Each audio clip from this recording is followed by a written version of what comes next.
Today's date is August 25th, 2020, Tuesday. The time is approximately 9:51 a.m. I'm just at my grandmother's residence, and I'm about to call Mayor Ervine Ferris's number. And the number I'll be calling is 1204.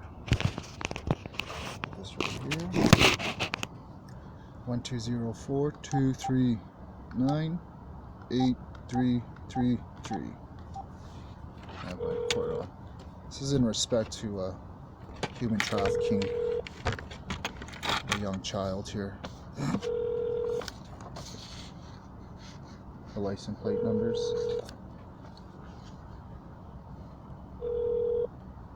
Mayor Ervine Ferris is currently not available to take your call. Please leave a message. Begin speaking after the tone, then hang up when you are finished, or press any key for further options. Hi, Mr. Ervine Ferris. This is Curtis Hastings calling.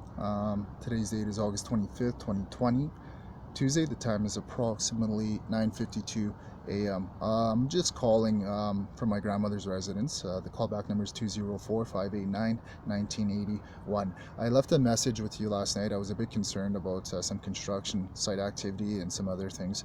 I'm about to go to City Hall today to deliver several mail packages in respect to some the issues that I'm facing, such as my illegal eviction. There was a conspiracy by the police, intimidation to have me evicted, and I'm also saying that was most likely a conspiracy to obstruct justice and to conceal the evidence that was in my house that I was trying to use for evidence of my mother's death, if you will. I'm also concerned that I brought up a human trafficking incident of May 9th, 2020, Pantless Derris. I told you yesterday that I felt there was a bit of a profile going on regarding his name. There was a no pants. My sister-in-law, Dwan Smith, who was also allegedly committed suicide in a suspicious manner, had no pants. I suspect, and I have documents here, again, intimidation from the government and the police involved in my case. They've been intimidating me with the mail they've been sending. A lot of it's forged and whatnot. But my main concern, Mr. Ferris, the reason I have a change of tone today is before I was about to consider sending this stuff to the mayor, I have a lyric complaint, or a complaint respecting the May 9th incident. It's hand-printed transcript. I wrote it down, everything, the encounter. I just seen Barry Guimond, one of the witnesses, who rode by on a bike, and I'm concerned that the van that the boy that he came out of, the license plate of the van for that, I believe, was HYT684. It was an East Indian landlord. I have it on transcripts. I wrote it down. I don't know if my USB data stuff has been compromised. All my recorded conversations and communications. But the license plate for that is identical to Erin Broham, and her license plate was HTY684. And she approached me. I just spoke to my grandmother about this, and one of the vehicles that I seen afterwards was at Charles and Salkirk. That license plate for that vehicle was also HYJ682, and I believe that one used to be parked at Magnus and Charles, I believe.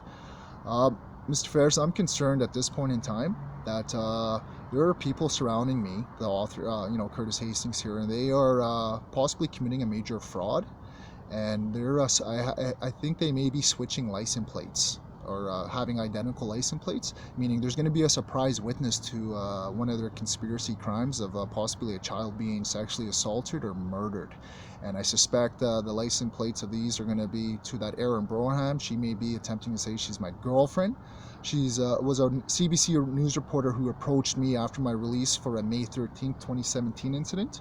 And I'm alleging that the Police and Justice Department may have participated in my mother's death in relation to that incident. If you look at the dates from the lyric complaints and everything else that I have here, it looks like if my mom may have been subjected to a homicide, the motive in that would have been through the Police and Justice Department intimidation.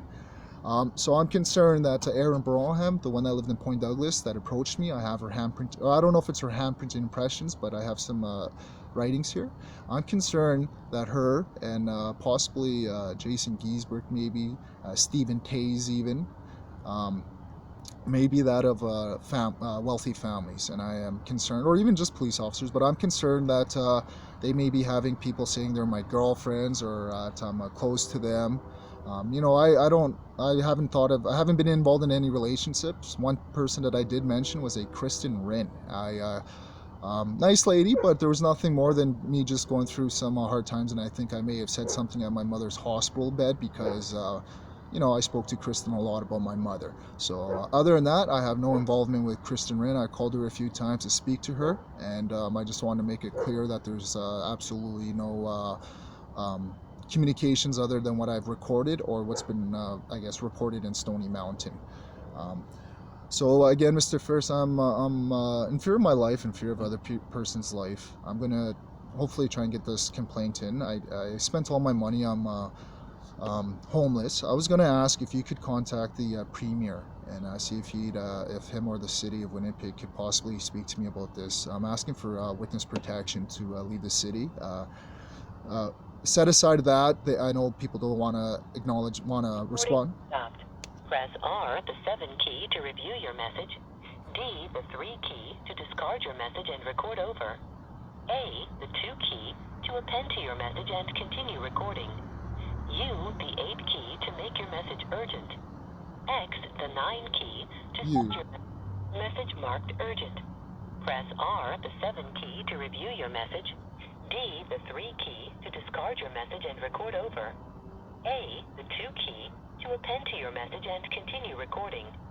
U, the 8 key, to make your message urgent. X, the 9 key, to send your message and enter another extension. X. Message 9. sent. You have reached the city of Portage-la Prairie. Please listen carefully to the following options. If you know the extension of the person you are calling, please press it now. For a company directory, press 9. If you are calling regarding an after-hours emergency, please press 1. For a list of our departments, please press 2. 2. We're going to try and contact someone. For the finance department, press 1. For administration department, please press 2. 2. For the manager of administration, please press 1. For the communications coordinator, please press 2. For the city manager, please press 3. And for the mayor's office, please press 4. 3. You are being transferred to Nathan Pito. Nathan Pito.